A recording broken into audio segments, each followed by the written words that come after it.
Buenos días, bienvenidos a Generaciones en Foro de Foros, soy Diego Marqueta. Saber lo que sucede, estar informados, es algo que supone una de las bases de la construcción social, del hacer sociedad. Decía Yuval Noah Harari que en realidad todo empezó con el chismorreo. En Sapiens afirma que somos animales sociales y por tanto el enterarnos de quién nos podemos fiar, qué va a suceder, si hay algún peligro, es incluso más importante a si existía el peligro de un bisonte, de un tigre, etc., ¿no? De hecho, en una sociedad de unas 50 personas hay hasta 1225 conversaciones, diálogos uno a uno. Eso significa casi 2500 chismorreos, uno a uno. Claro, en 2019, en la Universidad de California, Megan Robbins hizo un estudio, junto con Alexander Kagan, en el que analizaron 4000 chismorreos. Decían que dedicamos al día 52 minutos cada persona a hablar no tanto de celebridades y famosos, sino en un 90% de esos chismorreos que analizaron eran sobre las personas de tu entorno, gente cercana, aquello que realmente puede afectar directamente a tu vida. Conforme ha evolucionado el tiempo y las sociedades, hemos necesitado voces realmente autorizadas, que criben qué es lo que realmente es una noticia, qué es lo que realmente es algo para contar y regirte por ello, algo veraz, y que no lo es. Antes eran los cronistas, los juglares, y es el turno del periodismo, el que tiene esa voz autorizada, con su método, con su técnica. Y es por eso que nos acompañan hoy Alicia Alamillos y Vicente Vallés. Alicia Alamillos, que es licenciada en Relaciones Internacionales y que como periodista, como freelance, ha estado desde El Cairo, en Egipto, cubriendo la parte de África Próxima y Medio Oriente, y con la agencia EFE ha estado cubriendo desde Kenia toda la parte de África subsahariana. Vicente es un más que conocido de todos nosotros, presentador y director de los informativos nocturnos de Antena 3 Noticias. Empezó en el mundo de la radio, siguió como redactor de deportes, ha escrito varios ensayos, Trump y la caída del imperio Clinton y Tras el rastro de los rusos muertos, y con su novela Operación Kazán es Premio Primavera 2022. Y con ellos damos paso hoy a Generaciones. Bueno, pues yo empecé como becaria en EFE, la agencia EFE, que es como hormiguita de la información, y la verdad que me alegro mucho porque ves todo lo que pasa, porque cuando la gente lee un periódico llega al producto final, pero cuando lo estás escribiendo tú desde el principio, o sea, desde esas agencias, te permite tener esa visión global de qué es lo que puedes ofrecer y cómo. Y entonces, la verdad me siento muy afortunada porque he pasado por Nairobi, en Kenia, luego El Cairo, y luego ya seguido por Viña, España, para hacer una información primero europea y ahora ya internacional. Entonces, son esta sensación de que vives, queda un poco triste quizá decirlo, pero de trabajo 24/7, porque el trabajo de un periodista es un poco distinto a los demás, en el sentido de que siempre lo estás haciendo porque siempre estás mirando con esa curiosidad y siempre estás con esas ganas de contar y entender sobre todo. Y la verdad que yo en ese sentido muy contenta, todavía tengo muchas cosas que hacer por la vida, o sea, tengo más hacia adelante que hacia atrás, espero, así que no sé, tampoco hay mucho más que contar sobre qué es hoy, ¿no? ¿Y para qué lo internacional? Porque tú estudiaste Relaciones Internacionales y desde que has empezado estás en esto de contar lo que pasa en el mundo, o sea, no solamente el periodismo de proximidad, sino en los conflictos en Ucrania, si te la conoces. Es como Kapuczynski, ¿sabes? ¿No? ¿Qué buscas sobre eso? Pues yo estudié periodismo y luego sí que hice un máster en Relaciones Internacionales, o sea que es después.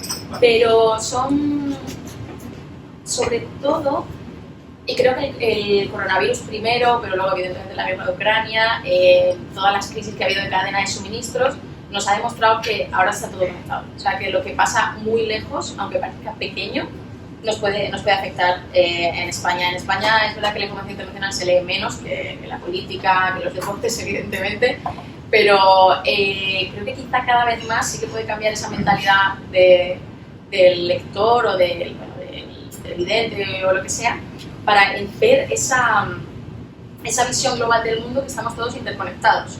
y cada vez más. O sea, eso no es ninguna novedad, ¿no? La globalización, todas las cosas, pero creo que lo tenemos cada vez más claro. O sea, cuando hay un virus en China nos afecta evidentemente a todos, pero es que luego una cadena de suministros nos deja sin mascarillas, nos deja sin arroz a, no sé, Liberia, y luego la inmigración nos llega. O sea, siempre hay esas cadenas. Y lo bueno de la información internacional es que me permite verlo desde arriba, porque tengo que estar atenta a todo. O sea, no puedo especializarme solo en un nicho, sino que tengo que ver toda esa visión global, todas esas cadenas y explicarlas.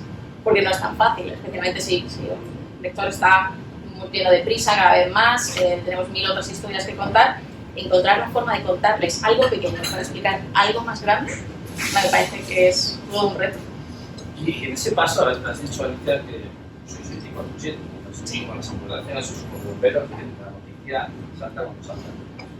En tu caso, Vicente, no sé si él está primero en el punto que cuando dices que realmente sabes que es el deporte, pero sentí ese miedo a lo que mi papi decía, el desafío del papel en blanco. O sea, ese miedo de decir, esto como lo cuento, bien porque hay que contarlo enseguida, bien porque no ves la manera de enfocarlo. Eso es bueno, yo creo que el mayor miedo es cuando no tienes nada que contar. Cuando... Pero eso que ahora nos pasamos, Bueno, es la historia de la morcilla del grupo. Últimamente no. Todos los años ya vamos a ver que los meses de agosto, que aparentemente no había nada que contar, están llenos de noticias. Sí, el año pasado Afganistán, Siempre pasa algo, siempre pasa algo. Pero la sensación de no tengo nada que contar cada día es más difícil de encontrar, porque por suerte o por desgracia, muchas veces por desgracia, siempre hay algo que está pasando a nuestro alrededor, sea muy cercano o en el alrededor más amplio en el mundo. Entonces no es tanto eso, yo creo que ese miedo al folio en blanco es más, yo creo, a los autores de ficción. De repente tengan que inventar una historia y no se desaparezca la musa, ¿no? Y pasen los días y no llegue esa inspiración que te haga rellenar el folio y a partir de ahí seguir, ¿no? Pero en el caso de los periodistas, como nuestra labor no es inventar cosas, sino contar las cosas que pasan, pues normalmente siempre tienes algo que contar. La cuestión es, sobre todo, no tanto qué voy a contar, sino qué tal lo voy a contar. Si voy a ser capaz de contarlo bien, de manera que la gente lo pueda comprender. Y además ahí entra la parte que yo creo que es más destacable en el periodismo, que la tarea periodística no consiste solo en contar el qué, sino sobre todo en contar el por qué. Pasa esto y pasa por esto. Por decirlo de alguna manera, la labor periodística consiste realmente en poner una noticia en su perspectiva. Y la perspectiva significa contar el qué, por supuesto, qué es lo que ha pasado, pero contar el por qué, contar quiénes son los protagonistas de esa historia, por qué lo son, qué importancia tienen. Hoy mismo, pues, qué sé yo, la noticia de la subida, de la bajada de impuestos en la Comunidad Valenciana, pues claro, hay muchas maneras de contarla, y si uno echa, yo he hecho ya ese ejercicio italiano, podría echar un vistazo a cómo trata cada uno de los medios la misma noticia, y es muy interesante verlo, porque efectivamente es un ejercicio de análisis, que ese es el trabajo periodístico, de análisis. Por supuesto que el análisis siempre es muy particular, porque puedes hacer un análisis de una dirección, en otra, o en una mezcla de las dos, o en quién, ¿no? Pero es muy interesante ver los titulares de una misma noticia realizados por varios periodistas en diferentes medios. Y ese es el trabajo periodístico, ciertamente, de contar el qué, con el quién, con el por qué, y con las consecuencias que puede tener esa noticia. De qué viene esto y hacia dónde va. Y ese es el trabajo que tienen los periodistas. Muchas veces se confunde eso, y hay a quien no le gusta los análisis que se hacen ante las noticias, sino que te permita simplemente a contar el qué. El periodismo no es contar el qué, es contar el qué, pero muchas más cosas que el qué. Y ahí normalmente nunca hay un folio blanco. Entonces, relatos, de hecho, es que nos lo hemos hablado antes. O sea, artículos a mí personalmente me parecen periodismo, son relatos que te hacen de alguna manera viajar, Entonces, ese por qué te habla ¿tú lo enfocas de una manera muy ortodoxa como periodista o intentas que esté la persona? La objetividad pura no existe. O sea, mis amigos que no son periodistas se enfadan por ese tipo de cosas cuando hacen ese tipo de análisis de es que he cogido la misma noticia y he visto 3 tipos de titulares ya. Bueno, ¿alguno era mentira? No, solo que se centraban en cosas distintas. Y eso es normal y natural porque somos seres humanos y lo vemos todos a partir de nuestro propio prisma. Evidentemente hay que siempre ser honesto, o sea, siempre honesto. Eso es lo único que importa en general en el periodismo cuando te acercas a una noticia. Y entonces, claro, es claro que pones de ti misma, pero en el mero hecho de seleccionar qué vas a contar, ¿no? Porque, y eso a lo mejor sí que es una cosa más de ahora, que antes era un poco distinto, hay demasiadas cosas, hay demasiado flujo de información de todo, porque ahora todo es importante y todo te puede afectar. Entonces, en realidad también nuestro trabajo es esa forma de curar, como en el término como en un museo me refiero, curar las noticias para decir, mira, esto es lo que a mí realmente me parece importante y esto es lo que creo que os importa a vosotros como lectores, que bueno, que me conocéis, ¿no? Porque también hay esa relación con los lectores, ¿no? Ellos al final también saben ya qué van a encontrar en el tipo de periodismo que haces, porque que buscas, por ejemplo, en El Confidencial hacemos un periodismo muy concreto de ese análisis, de esa vuelta, no simplemente contar el teletipo. Y luego, claro, lo que yo misma ofrezco, no me gusta ser protagonista de las noticias, eso sí que intento siempre evitarlos y es una cosa en la que se cae muy fácilmente, especialmente cuando vas a este tipo de sitios que empiezas a ser yo llegué aquí, o yo hice tal cosa, o yo me encontré esto, y eso a mí me chirría mucho, porque al final eres solo la visión, los ojos y lo que permite acercar esas noticias y el análisis, pero no eres el protagonista son los otros los que estás escribiendo. Pero claro, luego ya sí, y yo ahí tengo oportunidad, que a lo mejor en la tele es distinto, del medio, cómo lo cuento. Yo tengo ese tiempo para pensar qué enfoque le doy a esta noticia, cómo la relato, porque yo escribo. O sea, yo en el papel en blanco, por así decirlo, evidentemente no es qué contar, sino el cómo siempre. Y no necesito ese apoyo visual que necesita la tele, sino que puedo jugar un poquito más con las palabras, con la historia, y eso para mí es un privilegio también, o sea... Sí. Claro, lo que pasa es que has dicho algo que me has recordado hace cosa de 30 años, escuché a José María Carrascal decir que precisamente la objetividad no existe desde el momento en que seleccionas qué vas a contar en un informativo de media hora. O sea, ya ahí la objetividad no existe, ¿no?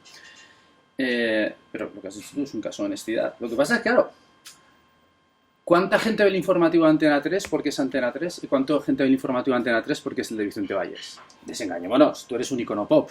Este verano te lo contaba. Te guste o no te guste, eres un icono pop. Y lo sabes. Yo he visto, tú entras en tu perfil de ABC y la cantidad de lectores y comentaristas que tienen tus relatos, tus noticias, tus artículos, va increciendo. ¿Vale?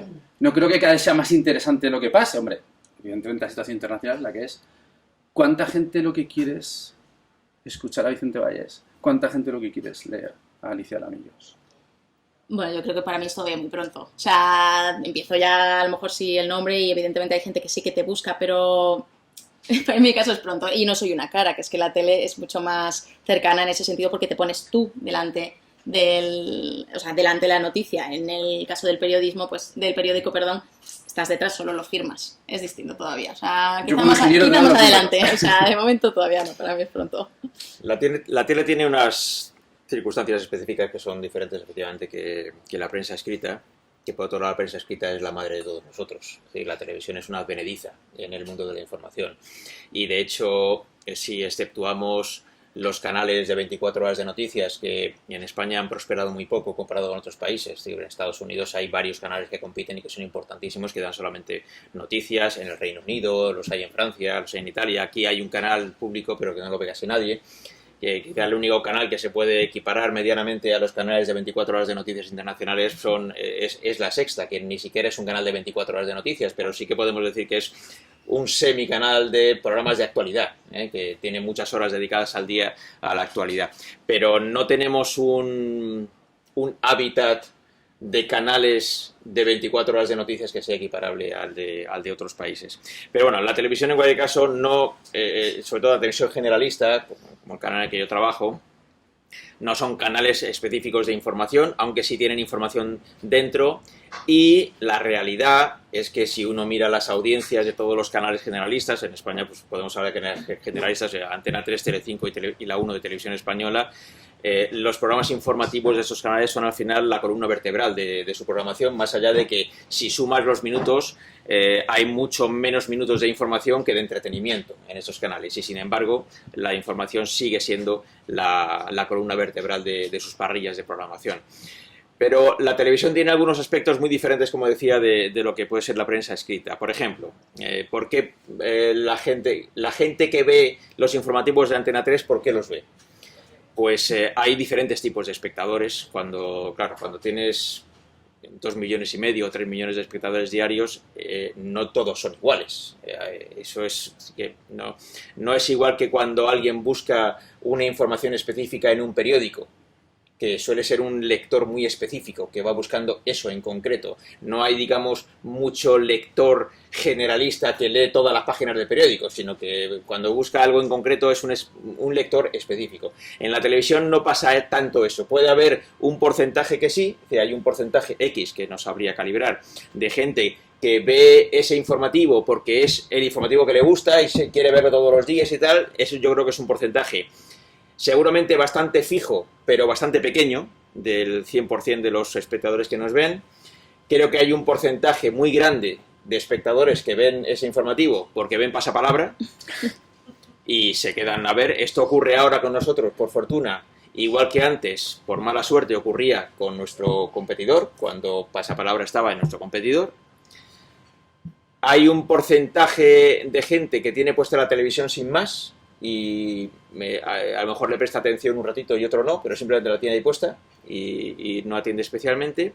Y luego están, yo diría, los muy cafeteros, que son ya pues la gente que sí está muy interesada y que eso es un porcentaje también pequeño, gente muy interesada, que seguramente es gente que no solamente ve tu informativo, sino que hace zapping para ver varios informativos, o ver un poquito de cada uno, pero ya digo, esos muy cafeteros son pocos, es un porcentaje pequeño.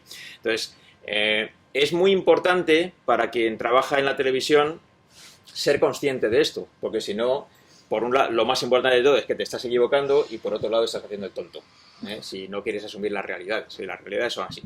Entonces, que nosotros ahora, por ejemplo, pues tengamos la suerte de estar liderando las audiencias en la televisión, tiene que ver no con un factor, tiene que ver con muchos factores, que son estos que he puesto sobre la mesa y algunos otros menores que también influyen.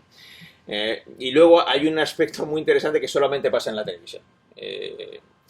En la radio menos, también puede ocurrir, pero mucho menos, pero esto sobre todo pasa en la televisión, y es ese porcentaje de personas, que tampoco es muy grande, pero sí es significativo, que te ve porque no te soporta.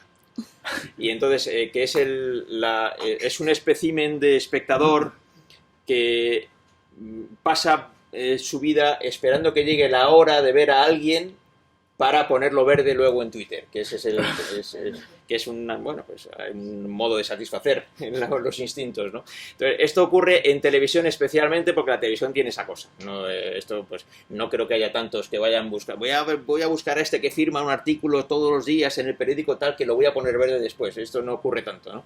Pero en la televisión, que es un método muy fácil porque es hacer zapping nada más y no cuesta dinero, pues este es un espectador, ya digo, es un porcentaje pequeño pero muy activo, y por otro lado es muy interesante porque genera audiencia. Así que yo normalmente tengo mucho agradecimiento porque todos estos porcentajes lo que hacen es sumar espectadores y eso está muy bien, y a nosotros eso pues nos viene estupendamente, ¿no? Bien, yo creo que la televisión tiene todo esto por ser un medio como es específico, gratis, que es tan fácil como darle un botón, tanto para ponerlo como para quitarlo, y en ese aspecto también es interesante porque nuestro trabajo consiste, entre otras cosas, en conseguir que la gente cambie de canal lo menos posible. Y tienes que, por tanto, hacer un producto, en el caso de los informativos, que dura pues, 35 minutos o así, que resulte interesante durante cada uno de esos minutos para el espectador. Eso es complicado de conseguir, de hecho yo creo que normalmente no lo conseguimos, es decir, que no es fácil que un espectador se quede todo el tiempo a ver el informativo y suele hacer zapping o cambie de canal o pierde la atención, aunque tenga el canal puesto pero pierde la atención, y ese sí que es un trabajo más complejo, mucho más que lo del papel en blanco. Es decir, en realidad, volviendo a la pregunta anterior, el trabajo más duro nuestro no es tanto rellenar el folio, sino rellenarlo bien, de manera que la gente le interese lo que le estás contando ahora y también le sigue interesando lo que le vas a contar después. Bueno, antes has dicho lo de que hay gente que, bueno, para satisfacer sus instintos, que se mete a verte para luego veros o leeros para daros caña, ¿no? No solo a mí, quiero decir, esto ocurre en todas las televisiones y sobre todo en la televisión, muy específicamente en la televisión. Pero que de alguna manera igual eso es que no solamente nos gusta estar informados, es que nos gusta también considerarnos gente. Yo creo que eso es el ego de las personas, ¿no? Es decir, lo que yo te voy a contar es relevante. Igual por eso tanta gente está en Instagram poniendo sus fotos y la gente en Twitter machacando la cantidad de bilis que hay y demás, ¿no? Bueno, tú mismo lo escribiste, ¿no? En Trump y la caída del Imperio Clinton, que cada uno pasa la historia como puede. Cada uno entra en la historia como puede, ¿no? En un episodio un poquito más... Una mezcla de como puede y como quiere. Como puede y como quiere. Sí, pero más como... Sí, muchas veces se te cae encima las cosas, ¿no? No tanto que hagas lo que quieres hacer, sino que por lo que sea, las circunstancias de tu actividad te llevan por un camino, ¿no? Y es difícil escapar de ese camino, para lo bueno o para lo malo, ¿no? Lo que pasa es que habrá momentos también, pues eso, vamos a llamar malos. Por ejemplo, ¿ha habido algún momento que, aunque sea 10 segundos, ¿vale?, que hayáis odiado ser periodistas? Por lo que hayas visto, lo que hayas tenido delante, el tener que dejar de contar algo, tener que contar esto. No por estas razones, o sea, el periodismo, pues lo de 24/7, a mí, por ejemplo, me pilló cuando se declaró la invasión de Ucrania, eran las 5 de la mañana, yo estaba en un aeropuerto para irme las ojeras, todo, pero ahí no, o sea, es incómodo, pero no odias el periodismo, al revés, te anima, te excita, dices, es que estoy viviendo un momento histórico, ¿no? Un poco también lo que comentabas, ¿no? Lo de estar en los momentos históricos, para mí es una de las razones por las que elegí el periodismo, ¿no? O sea, en el sentido de que estoy donde pasan las cosas, cuando pasan las cosas, y luego aparte abriéndome una puerta a historias, voces que si no hubiera llegado de ninguna otra manera, ¿no? Entonces esa parte, por mucho de que sea cansado o tus padres te digan pero ¿por qué sigues trabajando aquí a las 3 de la mañana? Pues no es ninguna manera de odiar el periodismo. Ahora tienes ciertas cosas que pues sí, te descorazonan un poco, a lo mejor eso es un poco más depresivo para hablar aquí, pero pues lo de siempre, las condiciones, la famosa crisis del periodismo, que creo que estamos encontrando salidas y que hay opciones y que los medios están encontrando, pues ya sea suscripciones, ya sea podcast, ya sea formatos, se está consiguiendo, pero para la gente que entra es esa barrera grande, ¿no? De decir, es bastante vocacional el periodismo, aunque yo creo que al final es un oficio y si no fueras tú sería otra persona también lo que estaría contando, lo que hay que contar las cosas, pero sí que hay esa barrera inicial de entrar en el mundo de las condiciones económicas que te puede echar un poco para atrás. Yo, por ejemplo, he sido freelance y es uno de los momentos, yo creo, en cuanto a calidad de vida es de los más duros, ¿no? de mi vida, porque también el hecho de no tener esa financiación te dificulta tu propio trabajo, te dificulta la forma en la que haces las coberturas y tal. Eso quizás es lo único, pero claro, al final haces el balance y dices, te vale más, te vale menos, y a mí me vale más seguir en lo que estoy, y al final sale bien, ¿no? Porque ahora estoy fija, estoy contando, tengo cada vez más oportunidades, o sea que yo, en ese sentido, son pequeños tropiezos, pequeñas depresiones, pero que se van avanzando, o sea, sin mucho más. Yo por ahí, con todo. Vale, es que me recuerda, antes me he referido a Gervasio Sánchez, ¿no? Quizá porque soy de Zaragoza. Cuando él estaba contando, como el fotoreportero, podríamos decir que es como el Robert Capa español, yo creo. Entonces, se estaba muriendo su padre en un hospital en Zaragoza y le estaba afeando una persona allí en Serbia que estuviera haciendo fotos en una morgue, ¿no? Y es un momento en que tira las cámaras, le coge de la camisa y dice, mi padre se está muriendo en Zaragoza y yo estoy aquí para contarle al mundo lo que te está pasando. Que es bello como concepto, incluso intelectualmente, pero vale, me pongo en tu lugar. ¿Has estado en donde nadie se imagina que es? Ya no hablo por Ucrania, me estoy hablando de algo culturalmente tan diferente como es África, ¿no? Entonces, esos momentos de vértigo, si no miedo, vértigo, es decir, ¿qué hago yo aquí? ¿Nunca te ha pasado eso? Fíjate también vale para esta mañana, ¿eh? Está bien, bueno. Pero fíjate que me parece interesante que, mencionando Ucrania, ¿no? O sea, allí la gente, cuando se enteraba que eras periodista y extranjera, estaba deseando hablar contigo. O sea, era una sensación de que ellos entendían casi como un deber nacional, o sea, un deber patriótico, contar su vida. O sea, y son cosas muy íntimas, muy intensas. O sea, son gente que había vivido bajo la ocupación, o bueno, pues los soldados rusos los habían torturado, lo habían mirado, bueno, en general una guerra, ¿no? Son cosas muy intensas y bueno, es un privilegio poder estar, que ellos te cuenten su vida, pero ellos lo entendían así como ese labor nacional porque una de las ideas del se habló de Putin pretendía en Ucrania era generar ese silencio informativo, bloquear las redes, tal, para que la gente no se enterara y justo cuando vas a la guerra dices la humildad, pero a la vez nuestra importancia en el sentido de es que si no estuviéramos no estaría nadie contando esto.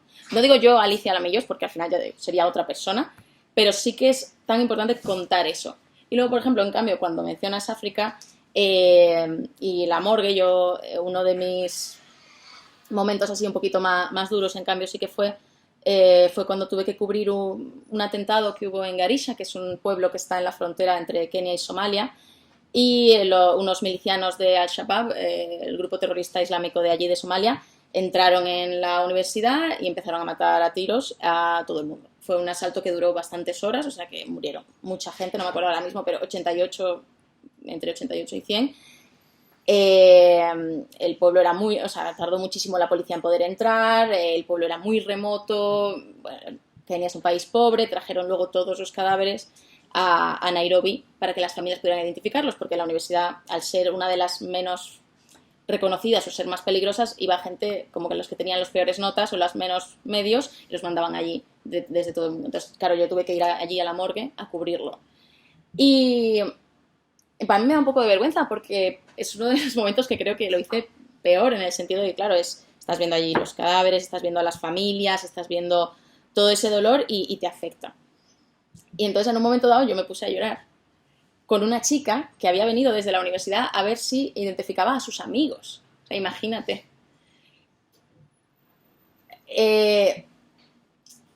Pero es que si no, no hubiera llegado de ninguna otra manera. O sea, en África hay muchísimo más silencio y son un montón de historias todavía que contar.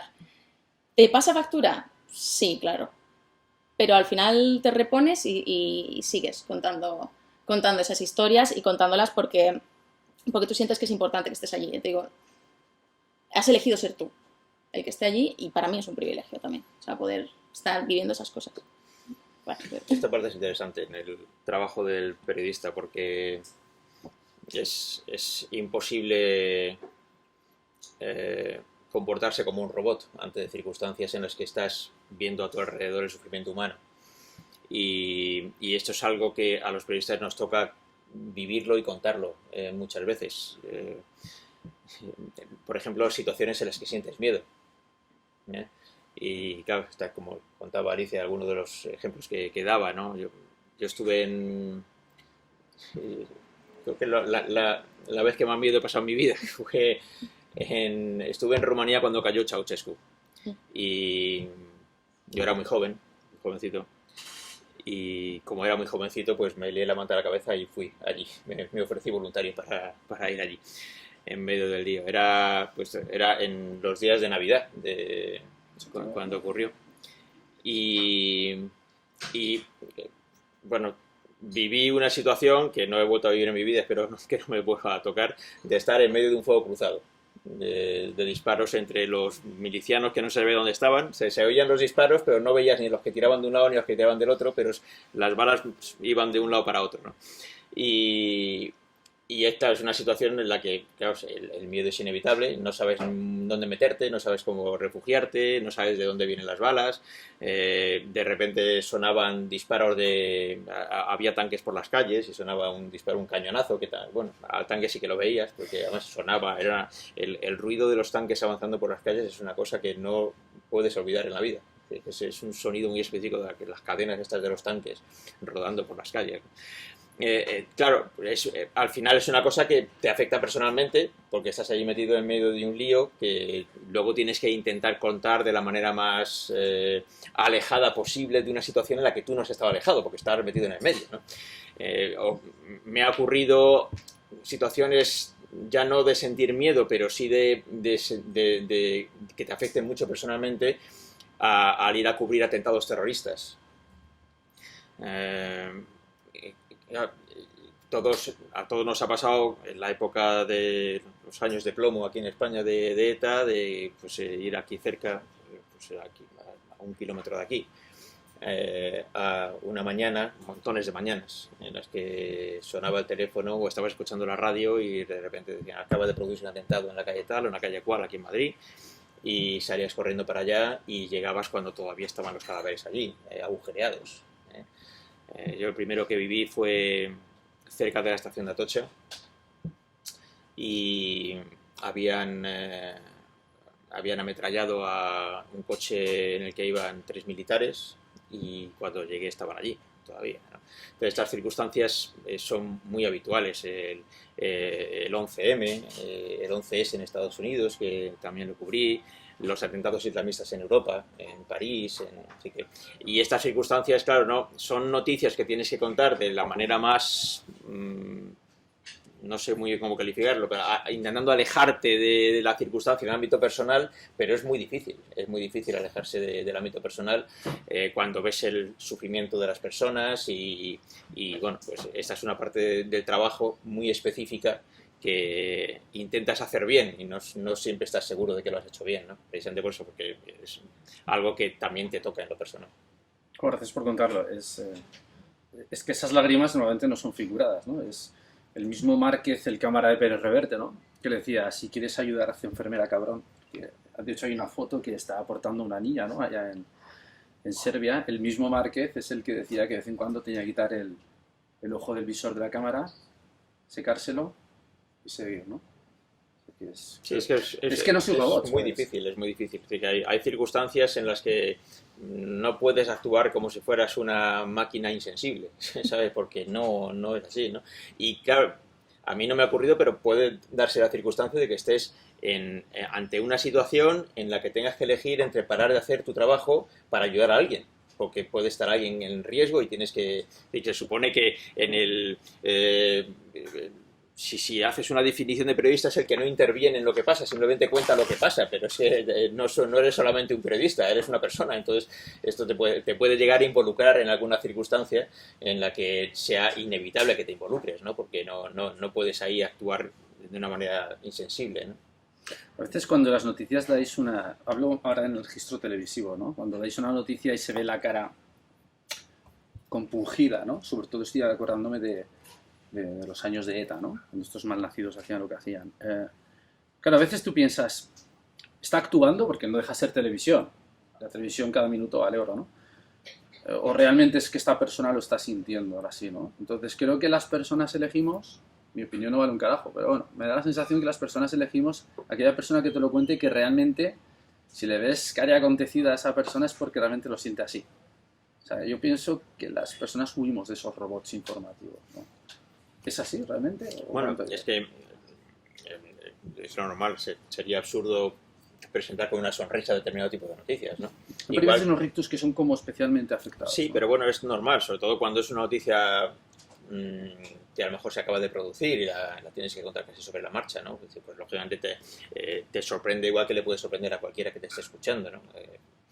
Así que son cosas que te dejan sorprendido y es normal que muestres tu sorpresa. Ya más allá de acontecimientos trágicos y sangrientos, no sé, recuerdo por ejemplo el día del asalto al Capitolio en Estados Unidos, que aquello se produjo, pues empezó unos minutos antes del informativo. Y aquel día, pues lógicamente tiramos todo lo que teníamos preparado y retransmitimos en directo lo que estaba pasando, porque además teníamos a nuestro corresponsal José Ángel Abad allí, a pie de las escalinatas del Capitolio. Y claro, allí no es que... Es decir, era inevitable que nosotros, tanto él que estaba allí como yo que lo estaba viendo por la televisión y lo estábamos contando, mostráramos nuestra sorpresa, porque estábamos viendo algo que no podía estar ocurriendo. Porque eso no ocurre en Estados Unidos. Eso, claro, si lo cuentas en otros países diferentes, pero no puede estar ocurriendo en Estados Unidos. ¿Cómo están asaltando el Capitolio en Estados Unidos? No entra en ninguna cabeza humana, ¿no? Y sin embargo estaba pasando. Entonces es inevitable que estés narrando aquello en directo con el grado de sorpresa lógico que le genera a cualquier persona, también a un periodista, ¿no? y lógicamente pues lo tienes que expresar de esa manera, ¿no? Porque el espectador en su caso supongo que estaría igual viendo aquello como si fuera, eso es una película, esto no está pasando, ¿no? Esto es a un guionista que se le ha ido la cabeza y se ha inventado que una manada de gente allí que ha perdido la cabeza está asaltando el Capitolio, ¿no? Es una cosa muy llamativa y bueno, pues son acontecimientos esos que inevitablemente los cuentas con la expresión facial y la manera de contarlo que tienes que hacer, porque es lo normal, ¿no? Porque en este caso el grado de sorpresa, cuando se trata de un atentado terrorista, pues lógicamente pues no lo vas a contar con una sonrisa en la boca, esto es natural, ¿no? Fíjate que tengo un compañero que me habla mucho de eso, de la idea de la sorpresa, que el periodista también tiene que tener, ¿no? Estar siempre como sorprendido, evidentemente no fingiendo, me refiero como que las cosas te sorprendan, porque si no te sorprenden a ti como periodista, que estás allí y en realidad conoces más que a lo mejor alguien que está de fuera, tampoco las puedes contar a alguien sin esa genuina idea de, wow, es que esto no lo he normalizado yo tampoco, ¿no? Y es como también muy interesante, más allá de la curiosidad, que para mí es lo importante, y esas ganas de entender, es esa sorpresa de esto que está pasando es que no debería estar pasando. Y eso es también el periodismo, o sea, contar lo que no debería estar pasando. Gracias. ¿Os apetece hacer alguna pregunta a ellos? ¿Sí? ¿Cómo te llamas, perdón? Miguel. Miguel. Una duda que tengo. Desde el año 20 para acá, con todo lo que ha pasado, que han pasado muchas cosas, ¿hay una cierta desconfianza del lector o del televidente? O peor todavía, ¿hay gente que se va borrando de las televisiones generalistas y se refugia en otros sitios o no? ¿Ese porcentaje se tiene en cuenta o no está pasando? Es mi impresión solo. No sé si desde el 20, yo creo que viene un poquito ya de antes, pero sí. O sea, y especialmente desde el COVID sí que creo que ni siquiera es desconfianza, ya es demasiada información, porque cuando nos confinaron y todo lo demás, la gente estaba ya agobiada de las noticias. Eso tenemos que tenerlo muy en cuenta, porque el ciclo informativo es cada vez con más cosas, y eso es clave, y hay que ser capaz de identificarlo y entender por qué y intentar encontrar soluciones. Ahora, la desconfianza también pasa, y es fácil refugiarse en redes, en foros. Ahora, ¿es positivo? Desde mi opinión, evidentemente no, como periodista, pero aparte incluso como lectora, que también soy, ¿no? El foro es una forma de reafirmar lo que ya sabes y lo que crees, y es muy fácil caer en teorías de conspiración. En Estados Unidos eso es súper obvio. Es una cosa que sí que es un reto de periodismo para los próximos años, porque efectivamente sí que creo que es una tendencia. Que hay que entender. ¿Y en las televisiones generalistas ha ocurrido eso? O sea, ¿se percibe? Bueno, por un lado lo que hay es que hay un sector del público amplio y seguramente creciente que solo acepta como ciertas las noticias que le gusta oír, o las noticias tal y como le gusta que se las cuenten. Entonces, si hay una noticia que no le interesa o que no le va bien a lo que él piensa, o la cuentan de una manera que no le gusta, entonces es que es mentira. Bueno, pues es legítimo, así que sobre eso pues no hay nada que opinar. Quien no piensa así, pues lo piensa así y ya está en su derecho. Sobre la pérdida de espectadores, por ejemplo, en la televisión, yo creo que no se está produciendo, ¿no?, en el ámbito informativo. De hecho, nunca hemos tenido tantos espectadores como durante la pandemia. Y es verdad que, como decía Alicia, los periodistas tenemos que saber detectar cuando ha empezado el ciclo informativo a decaer en una noticia. Es decir, las noticias tienen vida propia, entonces da igual cuál sea. Por ejemplo, la pandemia es una noticia muy duradera, porque es mucho tiempo, pero hay noticias, pongamos por caso, antes hablábamos del asalto al Capitolio. El asalto al Capitolio tiene un momento de extraordinario interés, que es cuando se está produciendo la noticia, y unos cuantos días más. Es decir, los días siguientes sigue habiendo muchísimo interés por escuchar noticias sobre lo que pasó en el Capitolio. Pero llega un momento en que efectivamente ya llega el punto de saturación, en el cual ya el interés de la gente empieza a decaer, y eso tenemos que detectar los periodistas incluso antes de que se produzca, si es posible, para poder hacer mejor el trabajo. Y ahí pues empiezas a sigues dando noticias, porque sigue habiendo información sobre eso importante, pero ya no con el volumen o en la cantidad en la que la dabas en días anteriores. Con la pandemia ocurre eso, pero con ciclos de tiempo mucho más largos, porque claro, ha durado mucho tiempo. y estábamos hablando de meses en el caso del confinamiento, luego ya después del confinamiento, aunque no estábamos confinados, pero seguía habiendo mucha información porque seguía influyéndonos en todo, ¿no? Entonces eso, bueno, inevitablemente te obliga a seguir informando, pero la gente seguía viéndolo, así que no hay... ahora seguramente sí que hay un punto de saturación y de hecho ya damos muy poca información sobre el COVID cuando seguramente todavía deberíamos dar alguna información más de la que estamos dando, pero hay un cierto punto de saturación casi que no tenemos ganas de seguir oyendo hablar de esto. Yo tuve un proceso de aprendizaje sobre esto de la saturación de determinadas informaciones hace ya unos años con motivo de los atentados del 11M.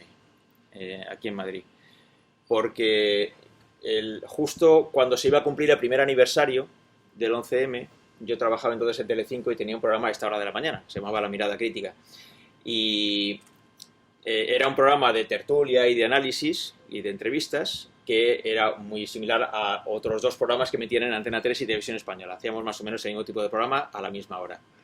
Y claro, era el primer aniversario, no el aniversario número 27, era el primer aniversario, o sea que estaba muy cercano y entonces los directores de estos tres programas que emitíamos a la vez por la mañana pensamos que era una ocasión para rememorar aquello y hablar con los protagonistas, con supervivientes, con familiares de víctimas, con los bomberos, con los sanitarios, con los policías que habían intervenido en aquello justo hacía un año, no hacía ya digo 27 años, sino un año. Y entonces llenamos aquellos tres programas, el mío y el de mis compañeros que lo hacían en Televisión Española en Antena 3, hicimos un monográfico dedicado a primer aniversario de los atentados del 11M. Nunca nos vio menos gente. Nunca nos vio menos gente. Porque la gente ya no quería oír hablar más de aquello. Y yo aquel día aprendí una lección que me ha servido mucho para circunstancias similares posteriores. Es decir, que hay determinados momentos en los que tienes que saber que por muy importante que sea una cosa, por muy importante que periodísticamente tú consideres que es una cosa, puede ser que haya gente que ya no lo soporte más. Es decir, que hemos hablado tanto de determinadas cosas que ya... Y esto está, en alguna medida, es diferente de aquello, pero en alguna medida ocurriendo ahora, por ejemplo, con el COVID. Y ya solamente damos episódicamente alguna noticia sobre el COVID cuando ya resulta muy interesante o hay alguna novedad relevante de las investigaciones o lo que sea, pero ya mucho menos.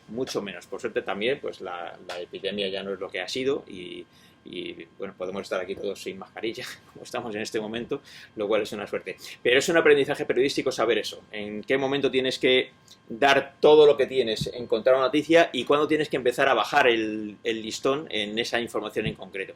Pero volviendo mucho al tema de la pregunta que nos planteabas, al menos en la televisión no se ha producido una caída brusca del número de espectadores en los informativos. Más o menos sigue habiendo los mismos, se pueden repartir de una manera o de otra entre unas televisiones y otras, pero a determinadas horas, las 3, las 9 o en otras cadenas esas otras horas, la gente suele acudir a la cita bueno, voy a saber cómo están las cosas, ¿no? Y eso se suele mantener. Al fondo, Hola. rápidamente. Soy Eva Monroy. Rápido, sin edulcorar la pregunta. Ya. Me regaña Diego ya. ¿Cómo evitáis o cómo manejáis el sesgo que se produce con las presiones políticas de los políticos y de los anunciantes? ¿Cómo se maneja? En la televisión específicamente, Bueno, entiendo. En el periodismo general que estamos hablando ahora y sin Sí. caso Bueno, esto es parte del trabajo diario, es decir, que si nosotros nos tuviéramos que someter todos los días a que determinado partido político se enfada por lo que cuentas o determinado dirigente político te llama la atención porque ha dicho no sé qué que no le ha gustado, no podríamos trabajar. De que esto es parte del hábitat natural del trabajo periodístico y hay mucho mito sobre eso, hay mucho mito sobre eso. Y de todas maneras ahora... Antes ya ocurría, pero ahora mucho más con la cantidad de medios disponibles que hay en todos los ámbitos, televisivos, escritos o en la radio. Lo que no cuente yo lo va a contar Alicia. Entonces va a dar igual si yo no lo cuento. Porque además cuando Alicia lo cuente y yo no lo haya contado, al final, como lo ha contado Alicia, lo voy a tener que contar yo también, pero lo contaré después. Entonces es absurdo pretender que una noticia relevante no la va a contar nadie. Alguien la va a contar, con toda seguridad. ¿Has sentido toda esa presión? Bueno, la información internacional también es un poco distinto a, evidentemente, una información política nacional, que está mucho más cerca a esa cercanía con los políticos o con los grupos así económicos y demás. Pero sí, alguna vez, pero también es lo que contaba Vicente, o sea, hay mucha mito también en ese sentido, y luego también es que hay cosas que hay que contar, o sea, y pues se cuentan y ya está. O sea, tampoco, y aparte, en mi caso, también hay filtros. Y he tenido la suerte de que, en general, cuando ha habido alguna presión, mis jefes me han dicho, bueno, a ver, esto hay que contarlo, o sea, porque siempre te preguntan, bueno, a ver, ¿cierto, no? Es cierto. ¿Se cuenta? Yo creo que sí, hay que contarlo, pues se cuenta. O sea, no, he tenido también esa suerte del filtro anterior. Vale. Al fondo decías, ¿cuánto ahora? Buenos días, soy José Arroyo. Alicia, ¿qué diferencias ves en la forma en la que ves el periodismo con respecto a la generación de Vicente? Y Vicente, ¿qué diferencias ves con tu forma de entender o ver el periodismo frente a la generación de Alicia? Me parece como complicado hablar de la generación porque hay un montón de gente que puede pensar distinto a mí de mi generación, de la edad. Creo que quizá somos un poco más flexibles, aquí ya hablando no quiero hablar mal de otras generaciones, pero somos más flexibles porque nos obliga. O sea, ahora antes había muchas más seguridad en muchos elementos. Por ejemplo, en mi experiencia, yo trabajé como freelance para ABC cuando estaba en El Cairo y tenía que escribir para papel. La forma en la que escribes para papel es muy distinta a lo que hago ahora, porque el enfoque del papel es dar una noticia de lo que ha pasado, pero se va a leer al día siguiente. O sea, es que es una mentalidad totalmente distinta, que con la tele, en cambio, y la radio no pasa, pero con el periodismo de papel es una cosa que ya yo creo que sí que la gente joven lo está superando. O sea, ya la inmediatez es obvia, pero sobre todo porque como hay en todos sitios y está Twitter, está tantas cosas, lo que tienes que ofrecer tú es distinto. O sea, tienes que ofrecer la vuelta, tienes que ofrecer la explicación, tienes que ofrecer un enfoque distinto, una historia que no se esté contando. Y a lo mejor sí que creo que eso lo estamos haciendo la generación, pero porque estamos forzados también. O sea, porque ya no hay esa seguridad de antes de, bueno, tengo la calma o hay menos medios, hay menos tal. No, ahora hay que moverse y estar siempre buscando cosas nuevas y cosas distintas. Hay muchísima gente también, muchísimos medios. Vicente. Bueno, yo creo que esto a lo que se refiere a Alicia es muy cierto. Lo que pasa es que claro, la generación de Alicia no ha tenido que adaptarse a esas novedades. Nosotros nos hemos tenido que adaptar a esas novedades. Nosotros venimos de un mundo diferente, un mundo analógico, y nos hemos tenido que adaptar a las peculiaridades que tiene el mundo digital. Y lo hemos hecho. O lo estamos haciendo. De mejor o menor manera lo vamos haciendo. Pero, por ejemplo, el trabajar para varios formatos distintos ya es una constante en todos los medios de comunicación. Si trabajas en nuestro caso, yo trabajo para la televisión, pero tenemos una página web que lo come todo, necesita alimento permanente cada segundo del día, ¿no? Y entonces esa es una maquinaria a la que nos hemos tenido que adaptar porque veníamos de un mundo que era diferente. Pero claro, ahora a la generación de Alicia le pasará lo mismo con las novedades que todavía no sabemos que se van a producir, porque de aquí a 10 años habrá cosas que hoy ni siquiera sabemos que se están inventando. Y esas cosas que no sabemos que se están inventando seguramente van a condicionar nuestra forma de trabajar y lo vamos a tener que hacer. Al final, lo que sí que nos une, yo creo, a todas las generaciones de periodistas, a la mía con respecto a la anterior y con respecto a la siguiente, es que el trabajo periodístico no deja de ser siempre el mismo, que es enterarse de las cosas y contarlas lo mejor posible. Y esa parte del trabajo da igual si es analógico o digital, esa parte del trabajo sigue siendo la base del periodismo. Nos queda tiempo para dos preguntas. Gabriel, tenías, luego Jersey Rojo, ¿te llamabas? Perdona. Vale, mira, una y dos, ¿vale? Bueno, primero, gracias a los tres por este rato tan agradable y una pregunta para Vicente. Comentabas antes que durante el COVID se batieron todos récords de espectadores, está claro que el miedo vende, y quería saber hasta qué punto tenéis miedo, porque esto no ya no es una carrera de contarlo antes, sino de generar más expectación. ¿Hasta qué punto tenéis miedo de que ese miedo cada vez necesite ser mayor para captar esa atención de la gente? No, ninguno. Ciertamente el miedo puede ser un motivo para que la gente pueda ver las noticias, pero también el interés por estar informado, y que no es solamente que trates la información de una manera muy llamativa para que el espectador acuda a verte. Nosotros intentamos contar las cosas bien. Luego hay formas y formas. Luego cada medio de comunicación tiene su manera de contar las cosas. Hay algunos que las cuentan de una manera, otros de otra. Hay medios a los que les gusta más determinado tipo de informaciones otro tipo de informaciones, hay a quien le gusta más las noticias políticas, económicas e internacional y otros que le gusta más otro tipo de cosas, sí, pero esto es legítimo y buscas al espectador que quieres encontrar. Luego el espectador viene o no viene, pero tú buscas al espectador que quieres encontrar. En el caso de una televisión generalista, lo lógico es buscar a todo tipo de espectadores, porque no buscas un nicho. Es decir, nosotros, por ejemplo, el objetivo que tiene una cadena como Antena 3 o como Telecinco o como la 1 de Televisión Española es el objetivo de atraer a la mayor cantidad posible de espectadores. Eso significa atraer a todo tipo de espectadores, no a un tipo concreto de espectador. Hay otras cadenas pequeñas que lo que buscan es un nicho concreto, porque ahí es donde ellos pueden alimentarse. Yo busco a este tipo de espectador.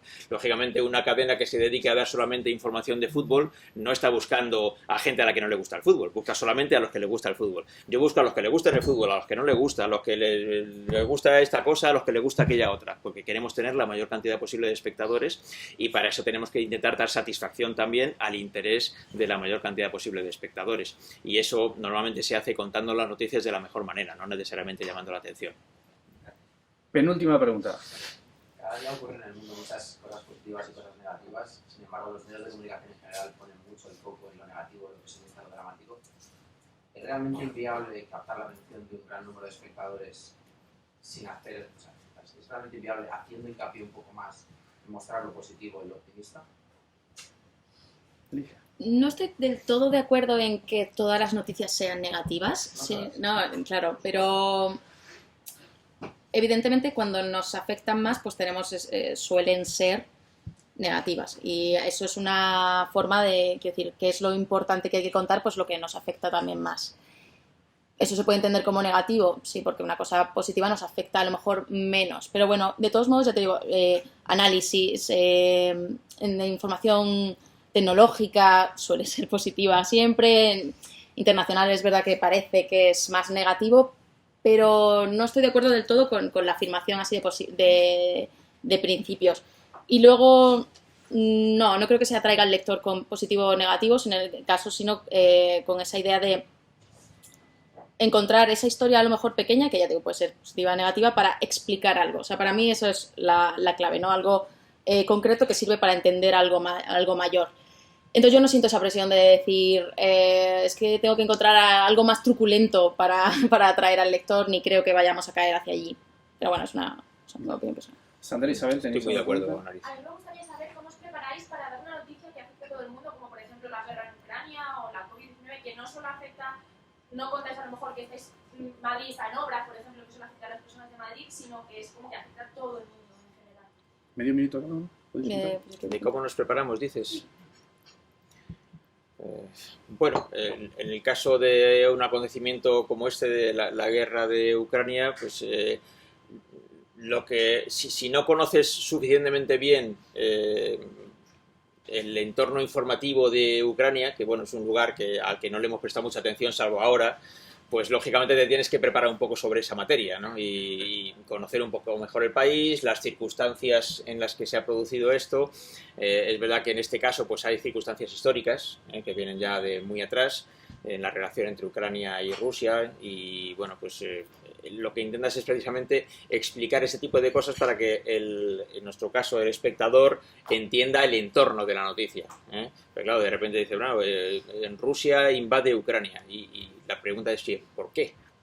¿Qué hay ahí? ¿Por qué? ¿Qué ha motivado esto? ¿No? Entonces hay muchas circunstancias que explicar para que se entienda el porqué de lo que está ocurriendo y lógicamente para poder explicarlo te lo tienes que saber y tienes que haberlo preparado previamente, ¿no? Ahí el trabajo de periodistas como Alicia, que ha estado allí previamente, que lo conoce muy bien, es estupendo, como es natural. Nosotros pues ahí intentas hablar con especialistas en la materia, tu corresponsal en la zona, nosotros tenemos un corresponsal bueno, lo hemos tenido hasta hace 2 días, que ya ha tenido que salir de Rusia porque tiene doble nacionalidad y le podían llamar a filas y ya ha tenido que salir de Rusia, estaba atemorizado, porque en cualquier momento iba a recibir una carta para mandarlo al frente. Entonces, lógicamente los periodistas que están en el sitio son los que te ayudan a conocer mucho mejor el entorno en el cual se produce una noticia como esta, por ejemplo. Una cosa que a veces la gente no es muy consciente es que el trabajo del periodista, que es pues mínimo un horario de 8 horas, pero normalmente es más, no es lo que escribes. O sea, lo que escribes es lo del final. hasta antes has leído, has escuchado. Entonces, la mayoría de las veces, y tanto en los dos casos que has contado, tanto Ucrania como el COVID, ya sabíamos que iba a pasar. O sea, con el COVID, por ejemplo, pues en mi caso, que estás leyendo prensa internacional, empiezas a oír, pues en el South China Morning Post, un virus muy raro, bueno, a ver, escribes un poco, pero tampoco le atiendes mucho, luego va creciendo, o sea que en general es difícil que una cosa te pille totalmente de sorpresa. Puede pasar, ¿eh?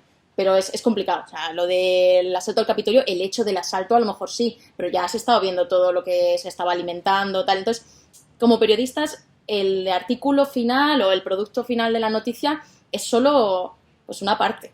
Lo anterior es todo lo que has estado hablando, lo que has estado buscando, lo que has estado mirando, trabajando sobre el tema. Entonces, es difícil que este tipo de cosas te pillen de sorpresa. Entonces, ya vienes preparado. No sé si tu pregunta iba más a cómo te preparas psicológicamente a una noticia Pero tan fuerte. Está bien respondido. A ver, bastante a las 9:30. Siguiendo la pregunta de José para despedirnos, has hablado de la diferencia del salto generacional. A mí me gustaría saber, Alicia, en 30 segundos, ¿qué has aprendido de Vicente? Y tú, Vicente, ¿qué has aprendido de Alicia en este ratito? Alicia. Pues me parece muy interesante la perspectiva y sobre todo ver que se coinciden en muchas cosas, porque no hay hablando de lo del salto generacional, muchas de las cosas de las que se decía Vicente, pese a que nuestros medios son completamente distintos, la forma en la que atacas una noticia también es totalmente distinta y la generación también es distinta, hay muchos puntos de coincidencia. Entonces, en ese sentido sí que se aprende cuando se habla más de periodismo, con gente de otras generaciones, con otra gente, que seguimos haciendo más o menos lo mismo y que nos gusta hacer lo mismo y con las mismas ideas. O sea, por ahí. No, pues he visto que los jóvenes periodistas se siguen buscando la vida como me la buscaba yo cuando era joven también, ¿no? Entonces, en eso ha cambiado poco más allá de las novedades tecnológicas que nos han invadido en estos últimos 30 años, ¿no? Y que han cambiado en buena medida nuestra forma de trabajar. Pero como antes decía, puede cambiar la metodología para acabar contando las noticias, pero no cambia la forma en la que realmente trabaja el periodista, que es enterarse de las cosas, analizar eso que está ocurriendo y contárselo, en nuestro caso, a los espectadores, pero en su caso a los lectores o a los oyentes en la radio, ¿no? La base fundamental del periodismo sigue siendo la misma desde que se creó esta estupenda profesión y eso seguramente no cambiará más allá de que cambie la mecánica que se utiliza para contarlas, ¿no? Pero no el trasfondo fundamental de nuestro trabajo sigue siendo el mismo. Y de alguna manera nosotros hemos tenido información de primera mano. Espero que hayáis disfrutado, que os hayáis entretenido. Vicente, Alicia, Vicente, ha sido genial estar con vosotros. Muchísimas gracias. Gracias a todos vosotros. Buenos días.